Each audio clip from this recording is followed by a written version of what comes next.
आज की हमारी कहानी है बड़े भाई साहब, मुंशी प्रेमचंद की सबसे अच्छी रचना। मेरे भाई साहब मुझसे 5 साल बड़े थे, लेकिन 3 दर्जे आगे। उन्होंने भी उसी उम्र में पढ़ना शुरू किया था जब मैंने शुरू किया, लेकिन तालीम जैसे महत्व के मामले में वह जल्दीबाजी से काम लेना पसंद न करते थे। इस भवन की बुनियाद खूब मजबूत डालना चाहते थे जिस पर आलीशान महल बन सके। 1 साल का काम 2 साल में करते थे, कभी कभी 3 साल भी लग जाते थे। बुनियाद ही पुख्ता न हो तो मकान कैसे पायदार बने। मैं छोटा था, वह बड़े थे। मेरी उम्र 9 साल की, वह 14 साल के थे। उन्हें मेरी तंबी और निगरानी का पूरा जन्मसिद्ध अधिकार था, और मेरी शालीनता इसी में थी कि उनके हुक्म को कानून समझूं। वह स्वभाव से बड़े अध्ययनशील थे, हरदम किताब खोले बैठे रहते और शायद दिमाग को आराम देने के लिए कभी कापी पर, कभी किताब के हाशियों पर चिड़ियों, कुत्तों, बल्लियों की तस्वीरें बनाया करते थे। कभी कभी एक ही नाम या शब्द या वाक्य 10-20 बार लिख डालते। कभी एक शेर को बार बार सुंदर अक्षर से नकल करते, कभी ऐसी शब्द रचना करते जिसमें न कोई अर्थ होता, न कोई सामंजस्य। मसलन एक बार उनकी कापी पर मैंने यह इबारत देखी स्पेशल, अमीना, भाइयों भाइयों, दरअसल भाई भाई, राधेश्याम, श्रीयुत राधेश्याम। 1 घंटे तक इसके बाद एक आदमी का चेहरा बना हुआ था। मैंने चेष्टा की कि इस पहेली का कोई अर्थ निकालूं, लेकिन असफल रहा और उसने पूछने का साहस न हुआ। वह 9वीं जमात में थे, मैं 5वीं में। उनकी रचनाओं को समझना मेरे लिए छोटा मुंह बड़ी बात थी। मेरा जी पढ़ने में बिल्कुल न लगता था। 1 घंटा भी किताब लेकर बैठना पहाड़ था। मौका पाते ही हॉस्टल से निकलकर मैदान में आ जाता और कभी कंकरियां उछालता, कभी कागज की तितलियां उड़ाता, और कहीं कोई साथी मिल गया तो पूछना ही क्या, कभी चारदीवारी पर चढ़कर नीचे कूद रहे हैं, कभी फाटक पर वार, उसे आगे पीछे चलाते हुए मोटरकार का आनंद उठा रहे हैं। लेकिन कमरे में आते ही भाई साहब का रौद्र रूप देखकर प्राण सूख जाते। उनका पहला सवाल होता, खाते? हमेशा यही सवाल इसी ध्वनि में पूछा जाता था और इसका जवाब मेरे पास केवल मौन था। न जाने मुंह से यह बात क्यों न निकलती कि जरा बाहर खेल रहा था। मेरा मौन कह देता था कि मुझे अपना अपराध स्वीकार है और भाई साहब के लिए इसके सिवा और कोई इलाज न था कि रोष से मिले हुए शब्दों में मेरा सत्कार करें। इस तरह अंग्रेजी पढ़ोगे तो जिंदगी भर पढ़ते रहोगे और एक हर्फ न आएगा। अंग्रेजी पढ़ना कोई हंसी खेल नहीं है कि जो चाहे पढ़ ले। नहीं, ऐरा गैरा नत्थु खैरा सभी अंग्रेजी की विद्वान हो जाते। यहाँ रात दिन आंखें फोड़नी पड़ती है और खून जलाना पड़ता है जब कहीं यह विधा आती है। और आती क्या है? हाँ, कहने को आ जाती है। बड़े बड़े विद्वान भी शुद्ध अंग्रेजी नहीं लिख सकते, बोलना तो दूर रहा। और मैं कहता हूँ, तुम कितने घोंघा हो कि मुझे देखकर भी सबक नहीं लेते। मैं कितनी मेहनत करता हूँ, तुम अपनी आंखों देखते हो। अगर नहीं देखते, जो यह तुम्हारी आंखों का कसूर है, तुम्हारी बुद्धि का कसूर है। इतने मिलितमाशे होते हैं, मुझे तुमने कभी देखने जाते देखा है? रोज ही क्रिकेट और हॉकी मैच होते हैं, मैं पास नहीं फटकता, हमेशा पढ़ता रहा हूँ। उस पर भी एक एक दर्जे में 2-2, 3-3 साल पढ़ा रहता हूँ। फिर तुम कैसे आशा करते हो कि तुम यूं खेलकूद में वक्त गंवा कर पास हो जाओगे?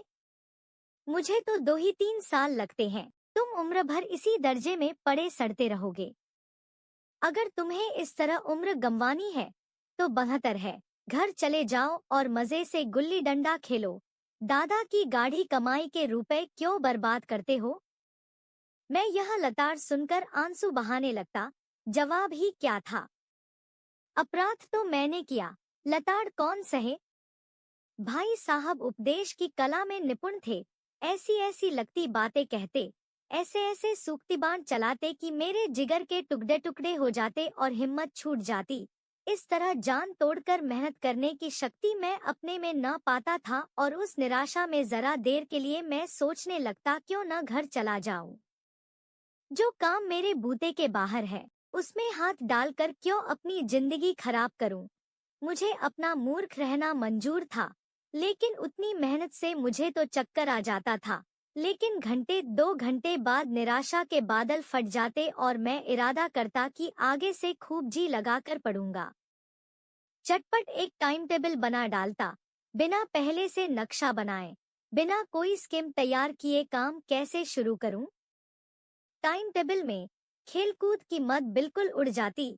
प्रात काल उठना, 6 बजे मुंह हाथ धो, नाश्ता कर पढ़ने बैठ जाना, 6 से 8 तक अंग्रेजी, 8 से 9 तक हिसाब, 9 से 9:30 तक इतिहास, फिर भोजन और स्कूल, 3:30 बजे स्कूल से वापस होकर आधा घंटा आराम, 4 से 5 तक भूगोल, 5 से 6 तक ग्रामर, आधा घंटा हॉस्टल के सामने टहलना, 6:30 से 7 तक अंग्रेजी कंपोजिशन, फिर भोजन करके 8 से 9 तक अनुवाद, 9 से 10 तक हिंदी, 10 से 11 तक विविध विषय, फिर विश्राम।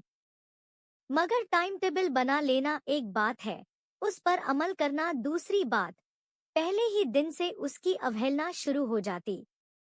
मैदान की वह सुखद हरियाली, हवा के वह हल्के हल्के झोंके, फुटबॉल की उछलकूद, कबड्डी के वह दामवघात, वॉलीबॉल की वह तेजी और फुर्ती मुझे अज्ञात और अनिर्वाय रूप से खींच ले जाती और वहां जाते ही मैं सब कुछ भूल जाता।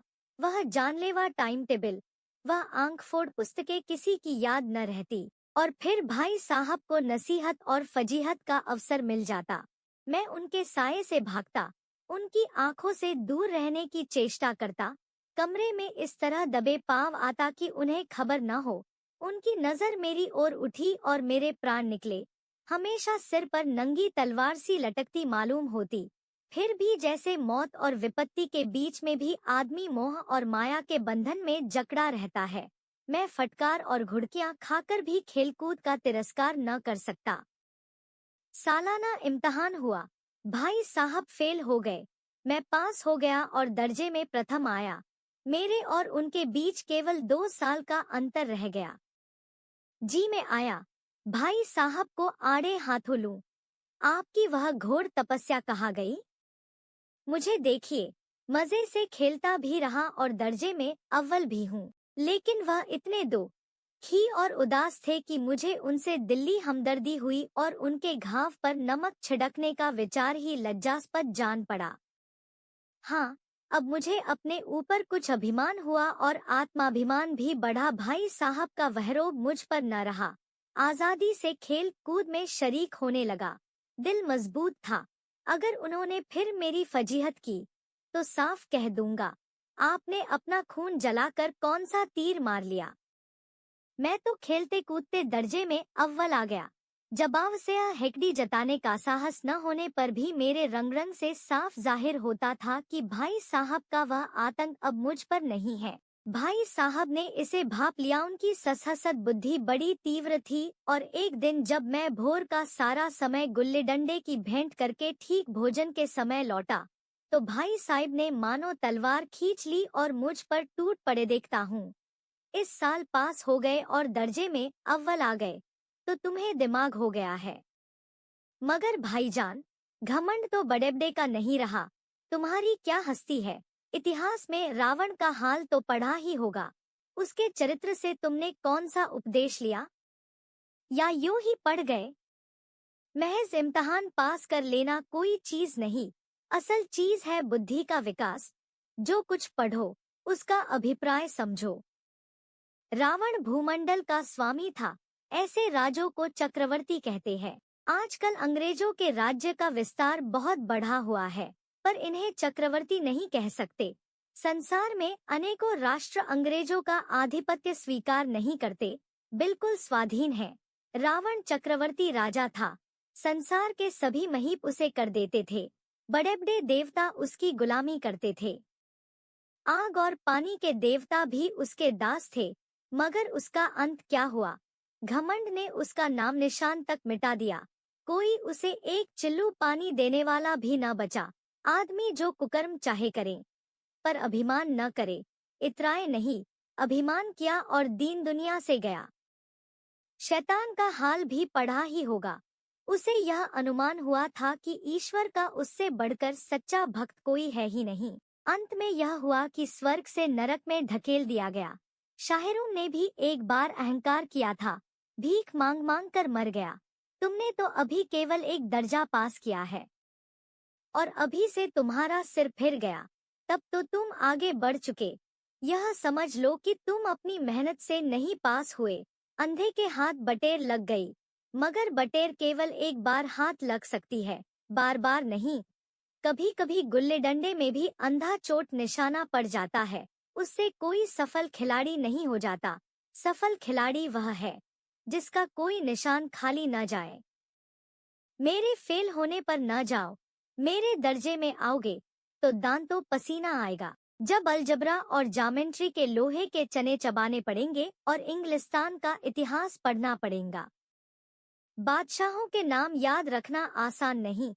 8 हेनरी को गुजरे है, कौन सा कांड किस हेनरी के समय हुआ, क्या यह याद कर लेना आसान समझते हो? हेनरी 7वें की जगह हेनरी 8वां लिखा और सब नंबर गायब। सफाचट, सिर्फ भी न मिलगा, सिफर भी हो किस ख्याल में। दर्जनों तो जेम्स हुए हैं, दर्जनों विलियम। कोडियो चार्ल्स दिमाग चक्कर खाने लगता है, आंधी रोग हो जाता है। इन अभागों को नाम भी न जुड़ते थे, एक ही नाम के पीछे दोयम, तेयम, चहारम, पंचम लगाते चले गए। मुझसे पूछते तो 10 लाख नाम बता देता, और ज्योमेट्री तो बस खुदा की पनाह। अबज की जगह अजब लिख दिया और सारे नंबर कट गए। कोई इन निर्दयी मुमतहिनों से नहीं पूछता कि आखिर अबज और अजब में क्या फर्क है, और व्यर्थ की बात के लिए क्यों छात्रों का खून करते हो। दाल भात रोटी खाई या भात दाल रोटी खाई, इसमें क्या रखा है, मगर इन परीक्षकों को क्या परवाह। वह तो वही देखते हैं जो पुस्तक में लिखा है, चाहते हैं कि लड़के अक्षर अक्षर रट डाले, और इसी रटंत का नाम शिक्षा रख छोड़ा है। और आखिर इन बेसिर पैर की बातों के पढ़ने से क्या फायदा। इस रेखा पर वह लंब गिरा दो तो आधार लंब से दुगना होगा। पूछिए, इससे प्रयोजन? दुगना नहीं, चौगुना हो जाए या आधा ही रहे, मेरी बला से। लेकिन परीक्षा में पास होना है तो यह सब खुराफात याद करनी पड़ेगी। कह दिया समय की पाबंदी पर एक निबंध लिखो जो 4 पन्नों से कम न हो। अब आप कापी सामने खोले, कलम हाथ में लिए, उसके नाम को रोइए। कौन नहीं जानता कि समय की पाबंदी बहुत अच्छी बात है, इससे आदमी के जीवन में संयम आ जाता है, दूसरों का उस पर स्नेह होने लगता है और उसके कारोबार में उन्नति होती है। जरा सी बात पर 4 पन्ने कैसे लिखें? जो बात एक वाक्य में कही जा सके, उसे 4 पन्ने में लिखने की जरूरत? मैं तो इसे हिमाकत समझता हूँ। यह तो समय की किफायत नहीं, बल्कि उसका दुरुपयोग है कि व्यर्थ में किसी बात को ठूंस दिया। हम चाहते हैं आदमी को जो कुछ कहना हो चटपट कह दे और अपनी राह ले, मगर नहीं, आपको 4 पन्ने रंगने पड़ेंगे, चाहे जैसे लिखिए, और पन्ने भी पूरे फुलस्केप आकार के। यह छात्रों पर अत्याचार नहीं तो और क्या है। अनर्थ तो यह है कि कहा जाता है संक्षेप में लिखो। समय की पाबंदी पर संक्षेप में एक निबंध लिखो जो 4 पन्नों से कम न हो। ठीक, संक्षेप में 4 पन्ने हुए, नहीं शायद 100-200 पन्ने लिखवाते। तेज भी दौड़िए और धीरे धीरे भी। है उल्टी बात या नहीं? बालक भी इतनी सी बात समझ सकता है, लेकिन इन अध्यापकों को इतनी तमीज भी नहीं। उस पर दावा है कि हम अध्यापक हैं, मेरे दर्जे में आओगे लाला तो ये सारे पापड़ बेलने पड़ेंगे और तब आटे दाल का भाव मालूम होगा। इस दर्जे में अव्वल आ गए हो। वो जमीन पर पाव नहीं रखते, इसलिए मेरा कहना मानिए, लाख फेल हो गया हूँ, लेकिन तुमसे बड़ा हूँ। संसार का मुझे तुमसे ज्यादा अनुभव है। जो कुछ कहता हूँ उसे गिरह बांधिए नहीं पछताएंगे। स्कूल का समय निकट था, नहीं ईश्वर जाने यह उपदेशमाला कब समाप्त होती। भोजन आज मुझे निस्वाद सा लग रहा था। जब पास होने पर यह तिरस्कार हो रहा है, तो फेल हो जाने पर तो शायद प्राण ही ले लिए जाएं।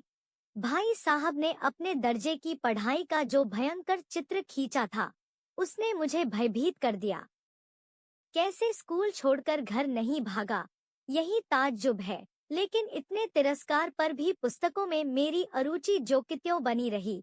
खेलकूद का कोई अवसर हाथ से न जाने देता, पढ़ता भी था, मगर बहुत कम, बस इतना कि रोज का टास्क पूरा हो जाए और दर्जे में जलील न होना पड़े।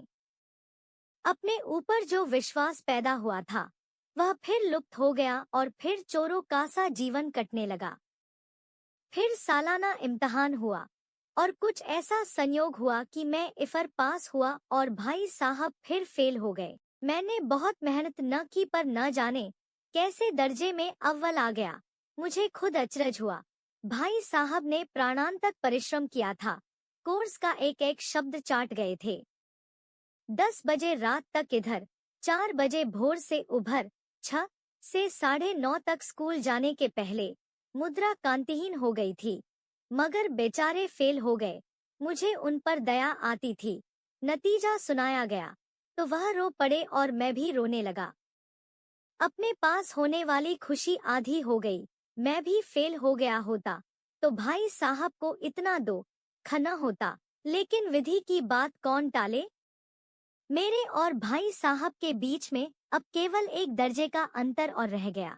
मेरे मन में एक कुटिल भावना उदय हुई कि कहीं भाई साहब एक साल और फेल हो जाए तो मैं उनके बराबर हो जाऊं। इफर वह किस आधार पर मेरी फजीहत कर सकेंगे। लेकिन मैंने इस कमीने विचार को दिल से बलपूर्वक निकाल डाला। आखिर वह मुझे मेरे हित के विचार से ही तो डांटते हैं। मुझे उस वक्त अप्रिय लगता है अवश्य, मगर यह शायद उनके उपदेशों का ही असर हो कि मैं दनादन पास होता जाता हूँ और इतने अच्छे नंबरों से। अब की भाई साहब बहुत कुछ नर्म पड़ गए थे। कई बार मुझे डांटने का अवसर पाकर भी उन्होंने धीरज से काम लिया।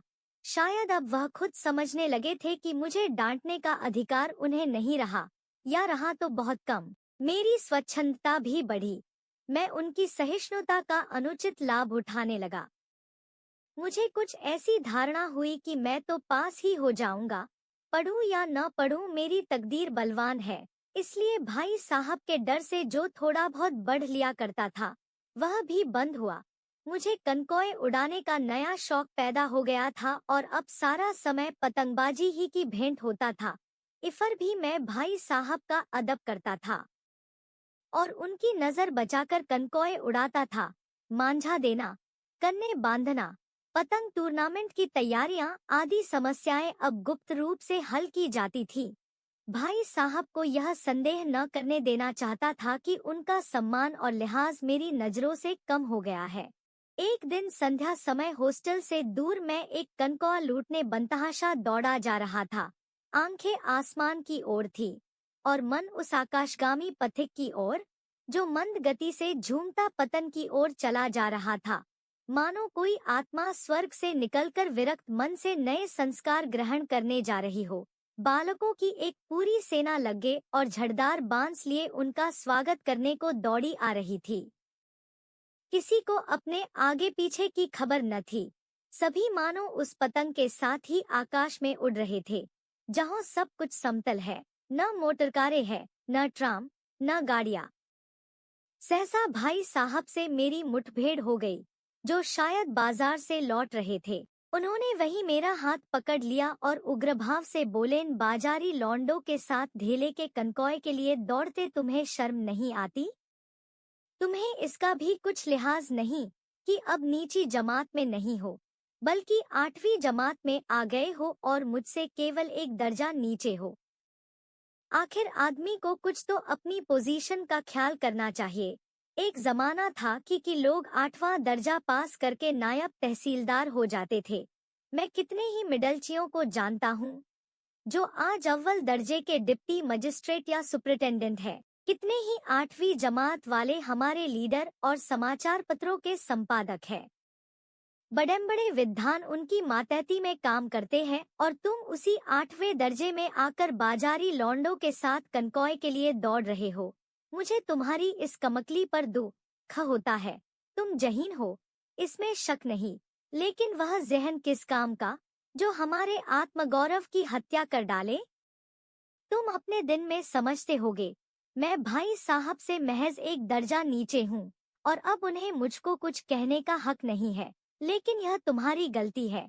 मैं तुमसे 5 साल बड़ा हूँ और चाहे आज तुम मेरी ही जमात में आ जाओ और परीक्षकों का यही हाल है, तो निस्संदेह अगले साल तुम मेरे समकक्ष हो जाओगे और शायद 1 साल बाद तुम मुझसे आगे निकल जाओ। लेकिन मुझमें और जो 5 साल का अंतर है, उसे तुम क्या खुदा भी नहीं मिटा सकता। मैं तुमसे 5 साल बड़ा हूँ और हमेशा रहूंगा। मुझे दुनिया का और जिंदगी का जो तजुर्बा है, तुम उसकी बराबरी नहीं कर सकते, चाहे तुम एमए, डी फिल और डी लिट ही क्यों न हो जाओ। समझ किताबें पढ़ने से नहीं आती है। हमारी अम्मा ने कोई दर्जा पास नहीं किया और दादा भी शायद 5वीं जमात के आगे नहीं गए। लेकिन हम दोनों चाहे सारी दुनिया की विधा पढ़ ले, अम्मा और दादा को हमें समझाने और सुधारने का अधिकार हमेशा रहेगा। केवल इसलिए नहीं कि वे हमारे जन्मदाता है, बल्कि इसलिए कि उन्हें दुनिया का हमसे ज्यादा जतरबा है और रहेगा। अमेरिका में किस तरह की राज्य व्यवस्था है और 8वें हेनरी ने कितने विवाह किए और आकाश में कितने नक्षत्र है, यह बातें चाहे उन्हें न मालूम हो, लेकिन हजारों ऐसी आते हैं जिनका ज्ञान उन्हें हमसे और तुमसे ज्यादा है। दैव न करे आज मैं बीमार हो आऊं तो तुम्हारे हाथ पांव फूल जाएंगे। दादा को तार देने के सिवा तुम्हें और कुछ न सूझेगा। लेकिन तुम्हारी जगह पर दादा हो तो किसी को तार न दे, न घबराएं, न बदहवास हो।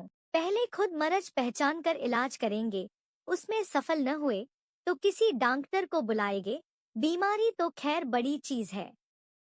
हम तुम तो इतना भी नहीं जानते कि महीने भर का महीने भर कैसे चले। जो कुछ दादा भेजते हैं उसे हम 20-22 तक खर्च कर डालते हैं और पैसे पैसे को मोहताज हो जाते हैं। नाश्ता बंद हो जाता है, धोबी और नाई से मुंह चुराने लगते हैं। लेकिन जितना आज हम और तुम खर्च कर रहे हैं, उसके आधे में दादा ने अपनी उम्र का बड़ा भाग इज्जत और नेकनामी के साथ निभाया है और एक कुटुंब का पालन किया है जिसमें सब मिलाकर 9 आदमी थे। अपने हेडमास्टर साहब ही को देखो, एमए है कि नहीं, और यहाँ के एमए नहीं, आक्यफोर्ड के 1000 रुपए पाते हैं। लेकिन उनके घर इंतजाम कौन करता है? उनकी बूढ़ी माँ। हेडमास्टर साहब की डिग्री यहाँ बेकार हो गई। पहले खुद घर का इंतजाम करते थे, खर्च पूरा न पड़ता था, कर्जदार रहते थे। जब से उनकी माताजी ने प्रबंध अपने हाथ में ले लिया है, जैसे घर में लक्ष्मी आ गई है। तो भाईजान, यह जरूर दिल से निकाल डालो कि तुम मेरे समीप आ गए हो और अब स्वतंत्र हो। मेरे देखते तुम बेराह नहीं चल पाओगे। अगर तुम यो ना मानोगे तो मैं थप्पड़ दिखाकर इसका प्रयोग भी कर सकता हूँ। मैं जानता हूँ तुम्हें मेरी बातें जहर लग रही है। मैं उनकी इस नई युक्ति से नतमस्तक हो गया। मुझे आज सचमुच अपनी लघुता का अनुभव हुआ और भाई साहब के प्रति मेरे तन में श्रद्धा उत्पन्न हुई। मैंने सजल आंखों से कहा, हरगिज नहीं, आप जो कुछ फरमा रहे हैं वह बिल्कुल सच है और आपको कहने का अधिकार है। भाई साहब ने मुझे गले लगा लिया और बालकन काए उड़ान को मना नहीं करता। मेरा जी भी ललचाता है, लेकिन क्या करूं? खुद बेराह चलूं तो तुम्हारी रक्षा कैसे करूं? यह कर्तव्य भी तो मेरे सिर पर है। संयोग से उसी वक्त एक कटा हुआ कनकौआ हमारे ऊपर से गुजरा। उसकी डोर लटक रही थी। लड़कों का एक गोल पीछे पीछे दौड़ा चला आता था। भाई साहब लंबे हैं ही, उछलकर उसकी डोर पकड़ ली और बेतहाशा होटल की तरफ दौड़े। मैं पीछे पीछे दौड़ रहा था। उम्मीद करते हैं आपको यह वीडियो अच्छी लगी होगी। धन्यवाद आपका। वीडियो पसंद आई हो तो लाइक और शेयर कर दीजिएगा।